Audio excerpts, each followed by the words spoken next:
ค่อยหาก็ฮู้ว่าต่อวีซ่าอยู่จีนแต่ละแข่งบ่คือกันบางแข่งก็ถึกบางแข่งก็แพงแล้วแข่งสุเจ้าอยู่ได้ต่อวีซ่าปีหนึงเท่าใดแต่กี้หั้นน่ะค่อยคิดว่าต่อวีซ่าอยู่จีนบ่ว่าจะอยู่แข่งใดทั่วจีนสิราคาส่ำกันแต่ที่จริงมันบ่แม่นสุเจ้าบางแข่งก็ถูกบางแข่งก็แพงค่อยหาก็ฮู้เมื่อวานนี้ถ้าค่อยบ่ถามทุกคนก็คือจะบ่ฮู้เลยว่าอันแต่ละแข่งบ่คือกัน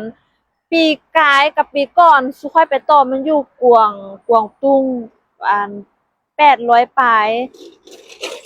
แล้วปีนี้ขนาดสุค่อยสิไปต่ออยู่กวางซีเบิ่งว่าสิราคาส่ำใด